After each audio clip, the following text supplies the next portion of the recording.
Good evening सभी को। तो जैसा कि आप लोगों को पता है, कल आप लोगों का हिंदी का क्लास हुआ था और आज भी होने वाला है। तो आज मैं आप लोगों को टाइम शेड्यूल बता देता हूं कि हिंदी का क्लास आपका कितने बजे से होगा, ताकि आप लोग तैयार रहें। देखिए, एवरीडे जो आपका हिंदी का क्लास होगा, जब तक आपका एग्ज़ाम नहीं हो जाता है, 7 बजे से लगभग 50 मिनट के आसपास होगा। उसके बाद आपका इंग्लिश का क्लास जो होगा वो 8 बजे से होगा, ठीक है, लगभग आपका 8:50 तक, ठीक है। तो 7 बजे आप लोगों को एकदम रेडी रहना है क्लास करने के लिए, ठीक है। चूँकि आप लोग का काफ़ी डिमांड था, सर हिंदी का क्लास भी कराइए, हिंदी का क्लास भी कराइए, इसलिए जो है मैंने सोचा कि हिंदी का क्लास भी होना ज़रूरी है। तो अभी आ रहे हैं उदय सर, आप लोग उनसे मिलिए और पढ़िए उनसे, तो ठीक है।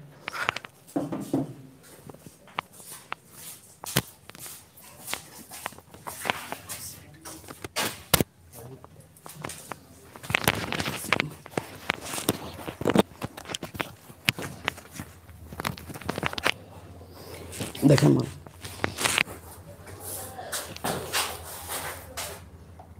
चलिए सब लोग जुड़ गए।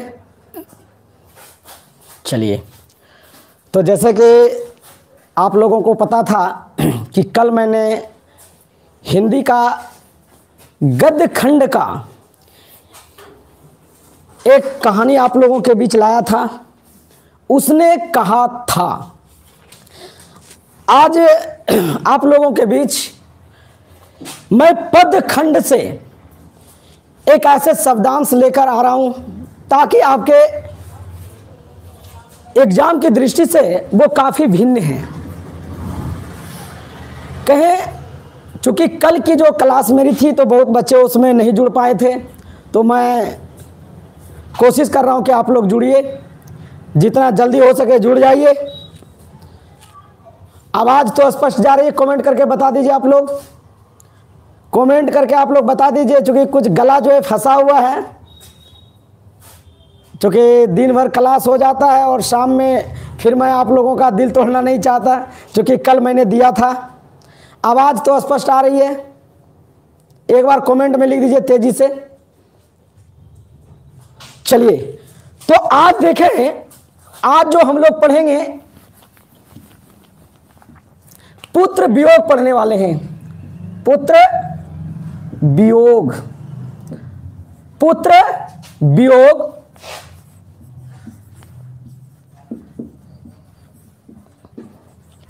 सुभद्रा कुमारी चौहान। तो देखें, पुत्र वियोग बुक तो सब लोग, अगर नहीं है तो बुक आप लोग लेके सामने रखिए, चूंकि मैं उसका एक एक टॉपिक देखते जाऊंगा और आप लोगों को बताता जाऊंगा। तो सभी लोग बुक भी अपने सामने रख लें, ताकि आप लोगों को सुभद्रा कुमारी चौहान का सबसे पहले हम लोग जो है कुछ व्यक्तिगत परिचय के बारे में जान जाएं, ताकि आप लोग इस चीज़ से पूरा समझ लें। पहले मैं कुछ उसके जीवनी के बारे में बता दूं। इसका जो जन्म होता है 16 अगस्त 1904 को होता है। आप लोग कॉपी बगल में लेके बैठ जाइए और कॉपी में लिखते चलेंगे। 16 अगस्त 1904 को इसका जन्म होता है और निर्धन 15 फरवरी 1948 को बसंत पंचमी के दिन नागपुर से जबलपुर जाने के क्रम में एक एक्सीडेंट में इनकी मृत्यु हो जाती है। इसके जन्म जो है स्थान है निहालपुर, इलाहाबाद, उत्तर प्रदेश। आपको मैंने बताया था कि उत्तर प्रदेश की भूमि पर, उत्तर प्रदेश की सरजमी पर बहुत सारे हिंदी साहित्य के विधा का जन्म हुआ, बहुत सारे हिंदी साहित्य के रचयिता का जन्म वहां पे हुआ। उसी में से सुभद्रा कुमारी चौहान भी वहां से बिलोंग करती है। इसके माता पिता श्री धीराज कुमार एवं ठाकुर रामनाथ सिंह थे। पति ठाकुर लक्ष्मण सिंह चौहान, जो खंडला मध्य प्रदेश के निवासी थे। मैं इसके बारे में ज़्यादा डिटेल नहीं लेके चलूंगा, चूंकि आप लोग के पास बुक है, आप लोग बुक देखते चले। इसकी कृति मुकुल कविता संग्रह जो 1930 में आई, त्रिधरा कविता चयन, बिखरे मोती आदि। आइए हम आप लोगों को सबसे पहले इसके बारे में देखें कि कुछ कम समय में इसका जीवन, इनके मृत्यु, इनके पिता का नाम, इनके माता का नाम, इनके पति का नाम।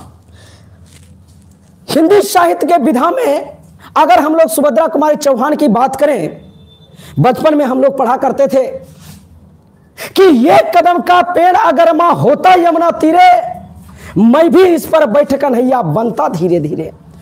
आप लोगों के ये जो कृति है आज हर किसी के दिलों और दिमाग में एक छाप छोड़ा हुआ है।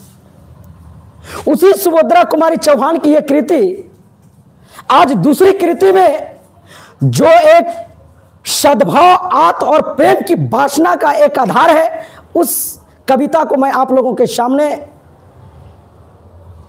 ला रहा हूं। और आप लोग सिर्फ जो भी टाइम इसमें लगेगा, जैसे कि कुंदन सर बता दिए हैं कि 40 से 45 मिनट, 50 मिनट से ज़्यादा वीडियो बड़ा नहीं होगा, तो मैं इसका जो मेन पर्पस है एग्जाम के दृष्टिकोण से हम उसके ऊपर फोकस करेंगे। तो हिंदी साहित्य में सुभद्रा कुमारी चौहान की जो कृति है, यह कहीं ना कहीं एक प्रेम की भावना और वात्सल्य को बताने का प्रयास करता है, जो कि हम इस कविता के माध्यम से समझने का प्रयास करेंगे। सुभद्रा कुमारी चौहान लिखती है, आज दिशाएं भी हंसती है, हाय उल्लास विश्व पर छाया, मेरा खोया हुआ खिलौना अब तक मेरे पास ना आया। सुभद्रा कुमारी चौहान इस कविता के माध्यम से यह बताना चाहती हैं कि उनके जो पुत्र हैं, उनका जो खिलौना है, उनका जो छौना है, छौना का मतलब होता है छोटा बच्चा, एक छोटा बच्चा कि जो अपनी मां से दूर चला जाता है। क्या कह रही है कि आज दिशाएं भी हंसती है, हाय उल्लास विश्व पर छाया, मेरा खोया हुआ खिलौना अब तक मेरे पास ना आया। एक मां की सद्भावना, एक मां की प्यार, एक छोटे बच्चे के प्रति जो मां की ममता है, मां के गोद का जो प्यार है, सुभद्रा कुमारी चौहान ये बताने का प्रयास करती है। कहते हैं, शीत ना लग जाए इस भय से, नहीं गोद से जिसे उतारा, छोड़ काम दौड़ कर आई, मां कहकर जिस समय पुकारा। समझिए, एक मां की जो ममता है, मां की जो परिमूर्ति है, यह परिमूर्ति क्या कहती है?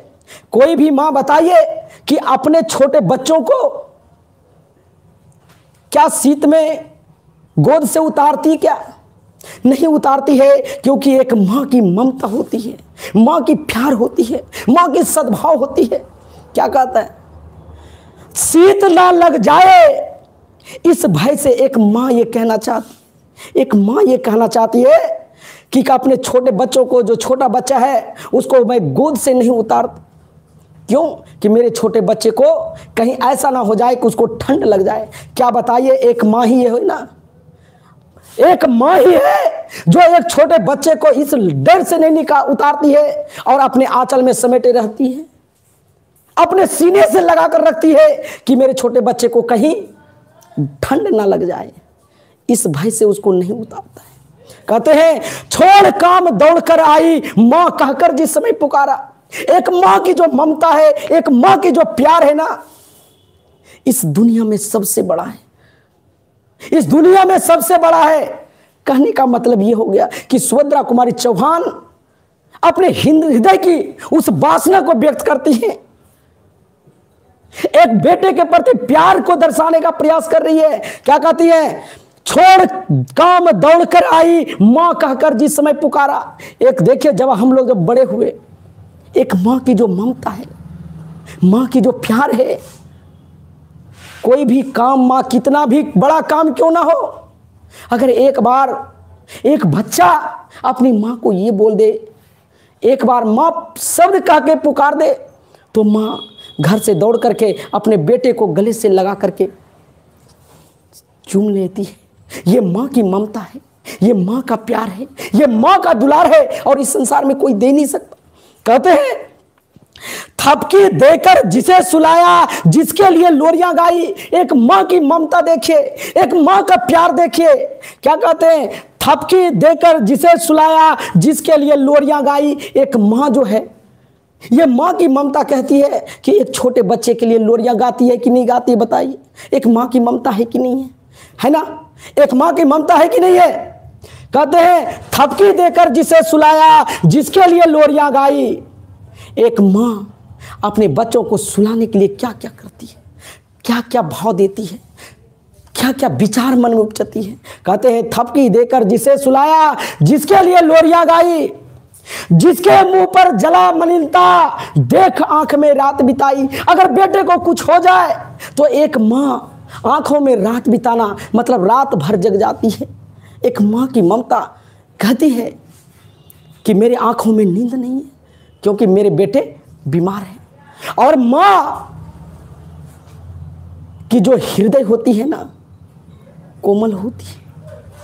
और वो कोमल हृदय यहां पे उस चीज को बताने का प्रयास कर रही है, उस चीज को बताने का प्रयास कर रही है। क्या कहते हैं आगे?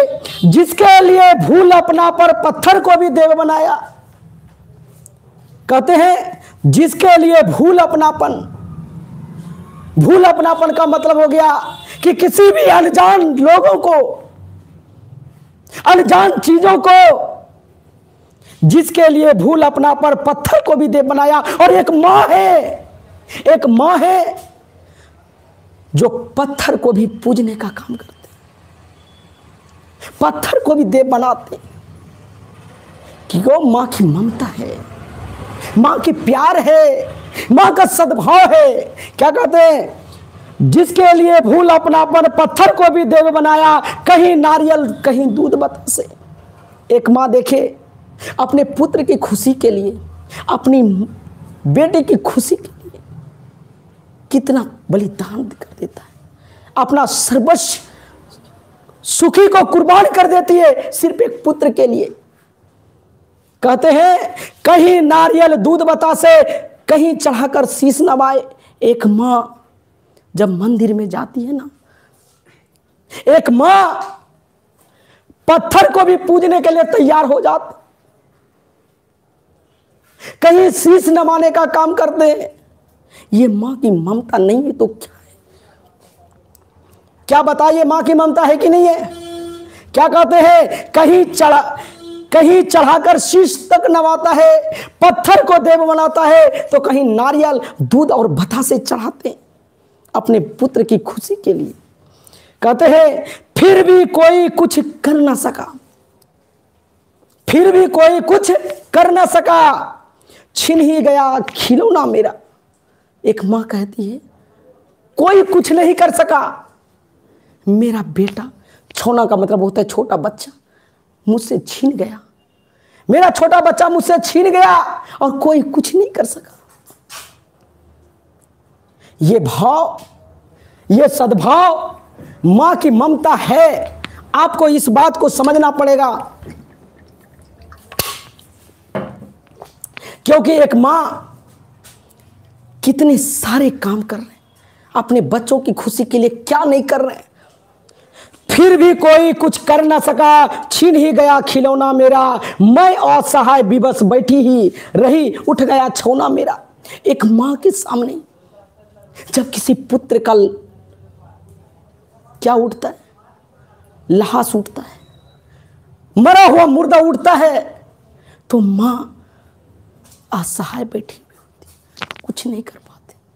वो कहता है, एक मां की जो अंतरात्मा है, सद्भाव है, क्या कहती है? मैं असहाय विवश बैठी ही रही, उठ गया छौना मेरा। मैं असहाय विवश बैठी रही, लेकिन मेरी नजर के सामने मेरे कलेजे के टुकड़े का मेरे सामने अर्थी उठ गई और मैं कुछ नहीं कर सका।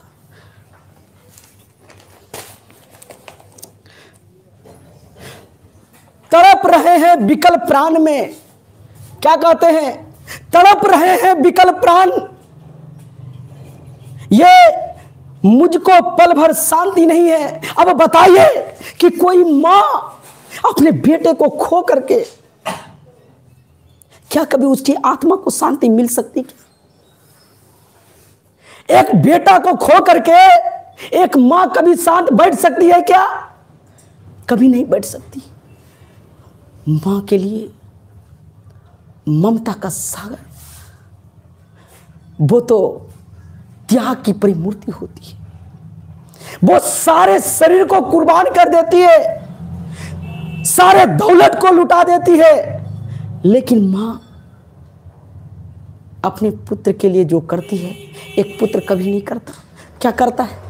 कहते हैं तड़प रहे हैं विकल प्राण, ये मुझको पल भर शांति नहीं है। एक मां को कभी भी अपना बेटा खोकर के शांति बैठ नहीं सकती, उसकी अंतरात्मा शांत बैठ ही नहीं सकती।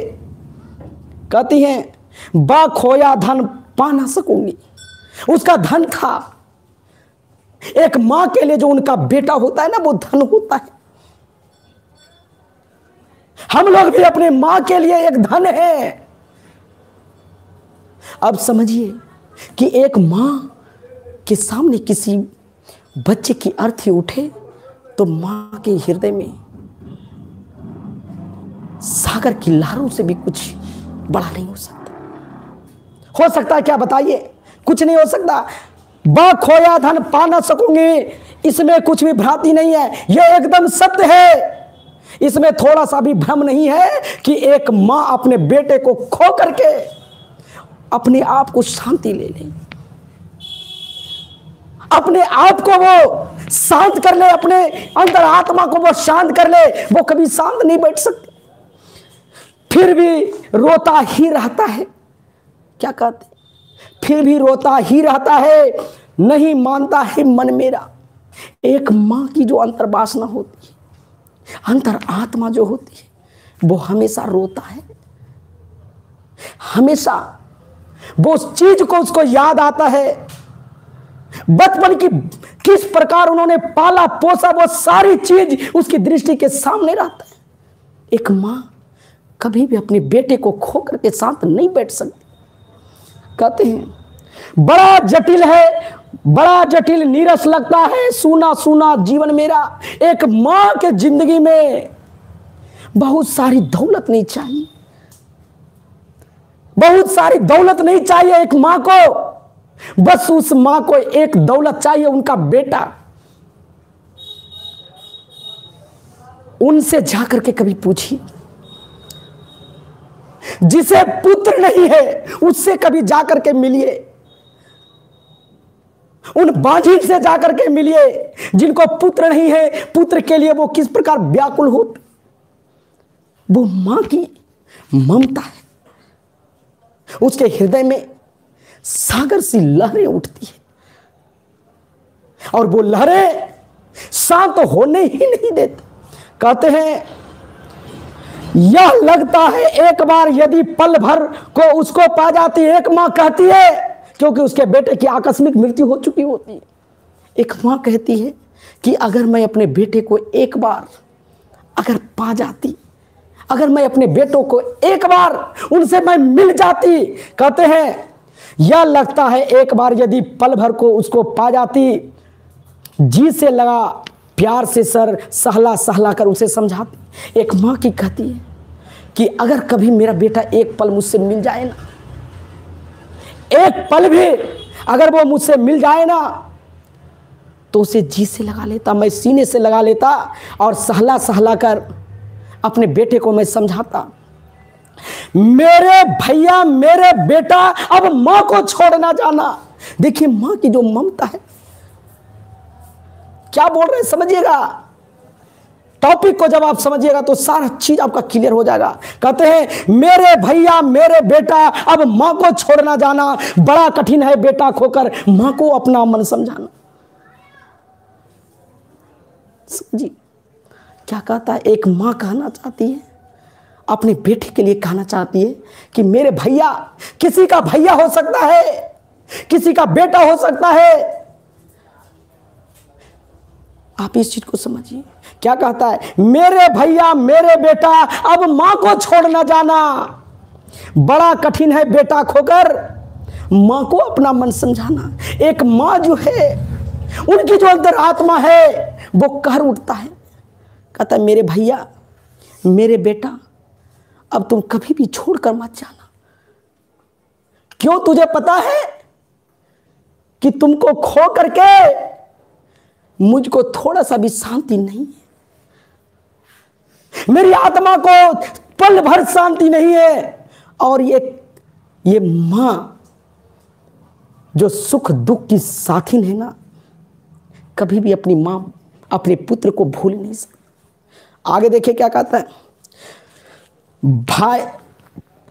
भाई बहन भूल सकते हैं, पिता भले ही तुम्हें भुलावे, किंतु रात दिन की साथीन मां कैसे अपना मन समझावे। अब देखिए लास्ट पेज में क्या कहते हैं मां, लास्ट पंक्ति में क्या कहना चाहती है।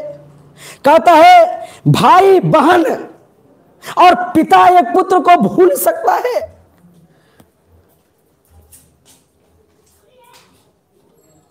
लेकिन एक रात दिन की एक साथीन मां अपने पुत्र को कभी भी नहीं भूल सकता। समझ रहे हैं आप लोग? एक मां कभी भी नहीं भूल सकती अपने पुत्र को। और कहा भी गया है, पुत्र कुपुत्र हो सकता है लेकिन माता कभी कुमाता नहीं हो सकती। पुत्र कुपुत्र हो जाता है लेकिन माता कभी कुमाता नहीं होती। इसीलिए कहा गया है कि मां की जो ममता है, मां की जो प्यार है, इस संसार में देने वाला दूसरा कोई नहीं है। एक मां का जो सद्भाव है, मां का जो अपने बेटों के प्रति जो त्याग है, दूसरा कोई नहीं दे सकता। यह अटल सत्य है। लेकिन आज आप लोगों को पता है क्या लिखते हैं? अब मां बाप तो खत्म हो गया। अब समझिए, my wife is my life. जिन्होंने पोस पाल के इतना बड़ा किया, जब छोटा था तो मां कह के बोलने के बाद मां दौड़ जाती थी, और आज हम लोग के जमाने का जो है वो क्या बोलता है, my wife is my life, my wife is my life. समझ, एक मां अपने पुत्र के लिए कितनी संघर्ष करता है, अपने आप को कुर्बान कर देती है। लेकिन आज के जो पुत्र हैं वो कुपुत्र हो जाते हैं। इसलिए इस कविता के माध्यम से सुभद्रा कुमारी चौहान ये बताना चाहती है कि एक मां की जो ममता है, एक मां की जो प्यार है, इसको कभी ठुकराया नहीं जा सकता है। और एक मां के लिए अपनी सारी संपत्ति एक पुत्र होता है। क्या होता है कि नहीं होता है? हर किसी को चाहिए कि मां ने मुझे किस तरह पाला, किस तरह मुझे पोसा। ये कहानी हर बच्चों के लिए और एक मां के लिए समर्पित किया, ताकि एक मां जो अंतरात्मा कहरा रही है और उस बेटे को बताना चाह रही है कि हे बेटा, हम तुमको खो करके कभी शांत नहीं रह सकते हैं, तुम कभी भी मुझे छोड़कर मत जाना। कभी उन मां से जाकर के मिलिए जिनके पुत्र नहीं हैं। इसलिए हर मां जो होता है वो अपने पुत्र के लिए जीता है, और एक पुत्र जब बड़ा होता है तो फिर उसकी बोली चेंज हो जाती है। ये मां की ममता और प्यार है। इसलिए उन्होंने कहा कि पुत्र कुपुत्र हो सकते हैं लेकिन माता कभी कुमाता नहीं हो सकती। सुभद्रा कुमारी चौहान एक ऐसे कवयित्री हुए जिन्होंने मां की ममता और वात्सल्यपन के भाव को सामाजिक रूपों में लाने का प्रयास किया, और इनका इतना अथक प्रयास रहा कि इन्होंने जो भी कविता लिखी उसमें इन्होंने काफी लोगों को प्रेरित करने का भी काम किया। इनकी हर कविता जो होती थी गजब की होती थी। तो एक एक क्वेश्चन के ऊपर भी हम लोग थोड़ा सा डिस्कस कर लेते हैं। कवयित्री का खिलौना क्या है? कवयित्री का खिलौना उसका बेटा है।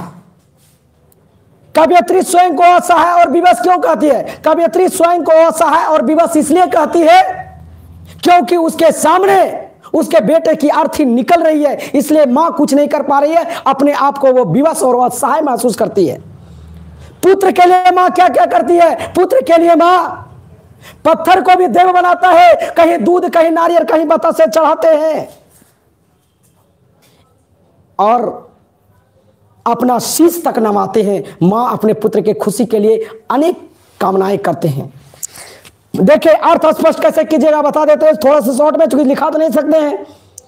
इसमें लिखेगा अर्थ स्पष्ट करने में, प्रस्तुत पंक्ति हमारे पाठ पुस्तक द्विगंत भाग 2 से लिया गया है। कौन शीर्षक डाल दीजिएगा? प्रस्तुत पंक्ति हमारे पाठ पुस्तक द्विगंत भाग 2 पुत्र वियोग शीर्षक से लिया गया है। इसके कवयित्री सुभद्रा कुमारी चौहान है।